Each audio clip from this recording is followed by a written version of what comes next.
देशवा में फैलता कोरोना के बीमारिया शिव गुरुदया करीना, शिव गुरुदया करीना। लोगवा बड़ुए परेशानिया शिव गुरुदया करीना, लोगवा बड़ुए परेशानिया शिव गुरुदया करीना। केतनो दवाइया होता इलाजवा ठीक नइखे होतना, केतनो दवाइया होता इलाजवा ठीक नइखे होतना।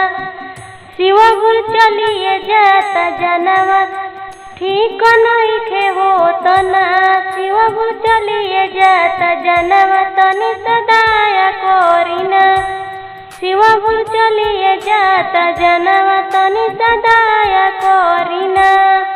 देशवा भइल बाटे पागल शिव गुरु दया करीना, देशवा भइल बाटे पागल शिव गुरु दया करीना। शिष्या मांगेले दयावा तनि दया करीना, शिष्या मांगले दयावा तनि दया करीना। गौवा जवारवा में बढ़ता कोरोनावा तनि दया करीना, गौवा जवारवा में बढ़ता कोरोनावा तनि दया करीना। मचल बड़ुए हाहाकारवा तनि दया करीना, मचल बड़ुए हाहाकारवा तनि दया करीना। देशवा में फैलल बा कोरोना के बीमारिया शिव गुरु दया करीना, लोगवा बड़ुए परेशानिया शिव गुरु दया करीना, लोगवा बड़ुए परेशानिया शिव गुरु दया करीना।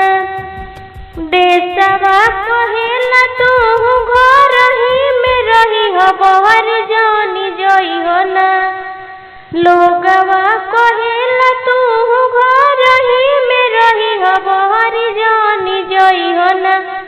घर ही में दया तू मंगी हो, घर में चर्चा करी हो ना, घर में दया तू मंगी हो, घर में चर्चा करी हो ना। तीसरा में नमः शिवाय तू घर में करी हो ना, तीसरा में नमः शिवाय तू करी हो घर में करी हो ना। तीसरा में नमः शिवाय प्रणाम